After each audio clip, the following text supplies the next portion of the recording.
February 14th, 1943. Kasserine Pass, Tunisia. The desert floor trembled as Panzer IVs rolled through the gap, their commanders standing tall in open hatches, scanning the rocky slopes for American positions. Oberleutnant Hans Schaefer squinted through the dust, watching GIs scramble between positions.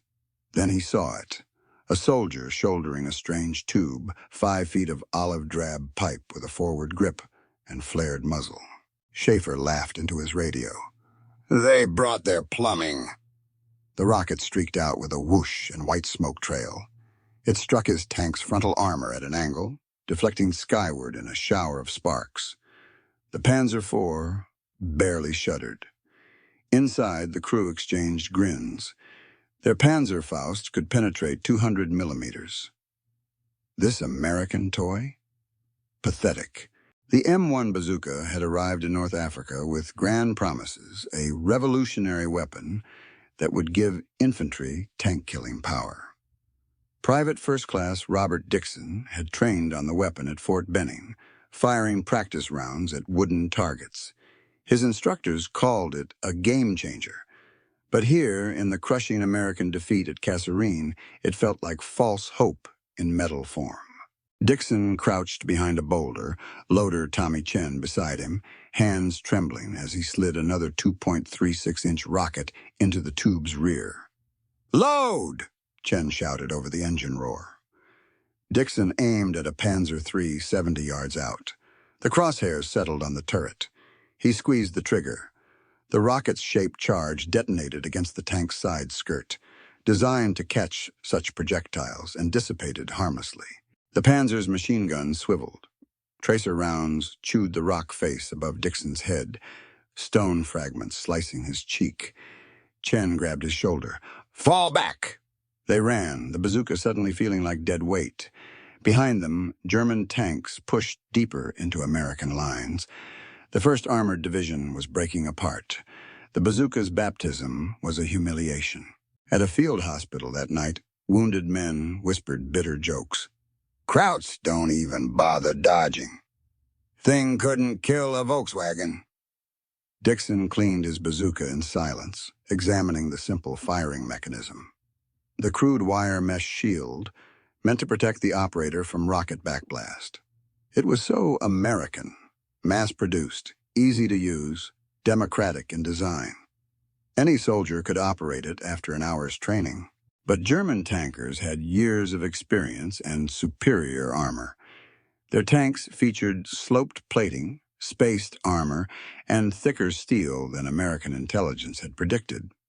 The bazooka's shaped charge needed a perpendicular hit on flat armor to penetrate effectively. Glancing shots, distance and angle all conspired against it. The math was brutal. Most combat shots resulted in nothing but noise and smoke.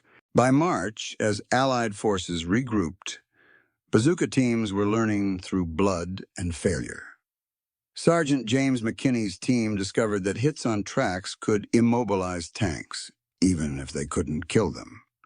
Corporal Vincent Rossi found that shooting from elevated positions, straight down onto thinner top armor, increased penetration chances.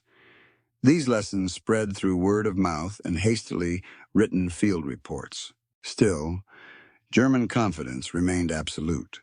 When Feldwebel Otto Brandt's Tiger tank rolled into Gafsa, he spotted American infantry fleeing. One soldier turned, bazooka raised. Brandt didn't even order evasive action.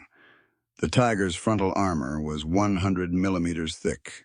The rocket struck, flashed, and the Tiger continued forward without slowing, crushing the abandoned American half-track beneath its treads like paper. But something was changing in the American ranks. Desperation bred innovation.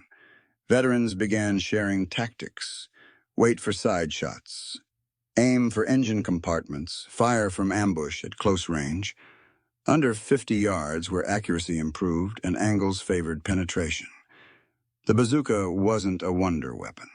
It was a scalpel that required precision, patience, and nerves of steel. By summer, as fighting shifted to Sicily, German tankers noticed American infantry no longer ran at the first sight of armor. They held positions, let tanks close, then struck from foxholes and building windows. Losses mounted, not catastrophic, but steady.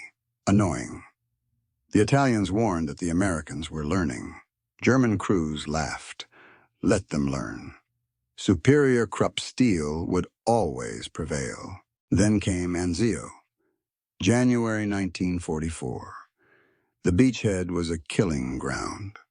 30 miles of contested coastline where every yard meant blood.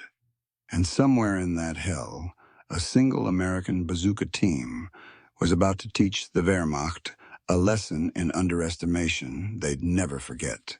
The weapon they'd mocked as plumbing was about to become their nightmare. 20 minutes would change everything. January 29th, 1944. Anzio Beachhead, Italy. 0620 hours. Corporal Curtis Culin crouched in a drainage ditch alongside Via Anziate, the coastal road slicing through farmland toward Rome. His bazooka rested across his knees, painted with scratches from months of combat. Beside him, Private Eugene Elder held 3 rockets, precious ammunition wrapped in their protective casings. Fog clung to the fields like wet wool. The rumble started low, a mechanical growl that vibrated through frozen earth. Cullen raised his fist. Elder froze. Through the mist, shapes materialized. Panzer IVs, 5 of them in loose formation, advancing toward the American defensive line. No infantry support. The German commander was confident, maybe overconfident. The lead tank's commander stood visible in his hatch, scanning through binoculars. Culin had learned patience in Sicily. Let them close. 60 yards became 50. 40. The lead Panzer's engine noise was deafening now. Its 75mm gun sweeping left and right, 30 yards. Cullen could see the commander's breath in cold air. He tapped Elder's shoulder twice. Load. The rocket slid home with a metallic click. Loaded, Elder whispered. 25 yards. The Panzer IV's side armor was fully exposed, perpendicular to Cullen's position. He aimed for the junction between hull and turret, where ammunition storage bins sat behind thinner plating. The crosshairs steadied. Breathe out. Squeeze. The bazooka bucked. Backblast scorched the ditch wall behind him. The rocket streaked across the gap in a heartbeat. The shaped charge punched through the armor with a crack like splitting timber. Inside, the jet of superheated metal ignited ammunition. The Panzer IV erupted, turret lifting skyward on a column of orange flame. The commander's body tumbled through smoke. The explosion's shockwaves slapped Cullen's face. The 4 remaining tanks immediately pivoted, engines roaring, searching for the threat they'd dismissed. Move now! Cullen grabbed the bazooka and sprinted 30 yards left, Elder right behind him. German machine guns raked their previous position, tracers turning the ditch into a death trap. They dove behind a stone farmhouse foundation. Elder was already unwrapping the second rocket, hands steady despite the chaos. Years of combat had burned away hesitation. Only motion mattered now. The second Panzer advanced toward the burning wreck, attempting to identify the shooter's position. Wrong move. Cullen rounded the foundation's corner, dropping prone. The tank's flank filled his sight picture. Engine compartment, the vulnerable rear section where armor thinned to 20 millimeters. Range, 30 yards. He fired without pause. The rockets struck low, penetrating the engine deck. No explosion this time, but something worse for the crew. The engine compartment erupted in flames, oil and fuel feeding an inferno. Smoke poured through ventilation hatches.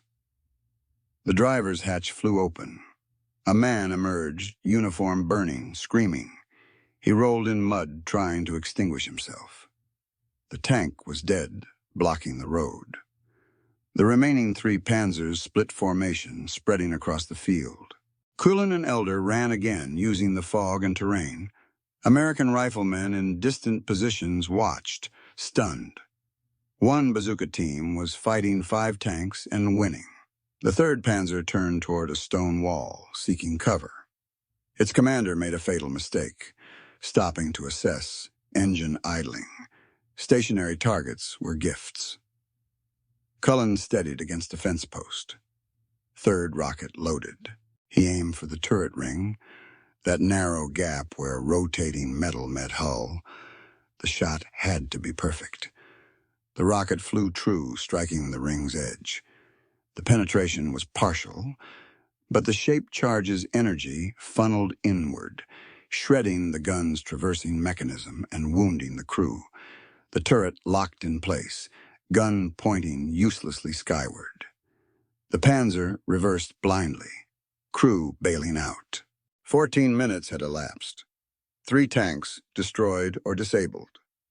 The 4th Panzer commander, an experienced veteran named Hauptmann Friedrich Weber, realized what was happening. This wasn't lucky shots. This was a skilled team exploiting every weakness German engineers had tried to minimize. He ordered his gunner to fire high explosive at every possible hiding spot. The farmhouse foundation disintegrated under 75mm shells, but Culin and Elder were already 70 yards away, circling through an irrigation channel. The last 2 Panzers were hunting now, buttoned up tight, commanders inside with hatches sealed. That decision saved them from snipers, but blinded them. Weber's tank rolled past an abandoned chicken coop. Culin rose from the channel like a ghost, 20 yards away. Point-blank range. The 4th rocket struck the rear armor. The penetration was catastrophic. The shaped charge bored through, igniting fuel tanks. Weber's crew had seconds. 3 men escaped through hatches as flames consumed the interior. The commander staggered away, uniform smoking, staring back at Culin with something beyond rage. Respect mixed with disbelief. 1 American with a tube weapon had destroyed 4 Panzers in 17 minutes. The 5th tank retreated, commander refusing to face the same fate. It withdrew toward German lines, abandoning the advance. Culin stood in the clearing smoke. Bazooka still shouldered, watching it disappear into fog. Elder sat heavily, chest heaving. Around them, burning tanks sent black pillars skyward. The weapon Germans had laughed at in Tunisia had just shattered an armored thrust. By nightfall, Wehrmacht intelligence officers interviewed survivors. The reports were consistent and troubling. Skilled American teams using terrain, patience, and precision were turning the bazooka into a legitimate threat. No longer a joke, no longer dismissible. The weapon hadn't changed. The men wielding it had. 20 minutes at Anzio proved that technology meant nothing without the courage to use it at 25 yards from death.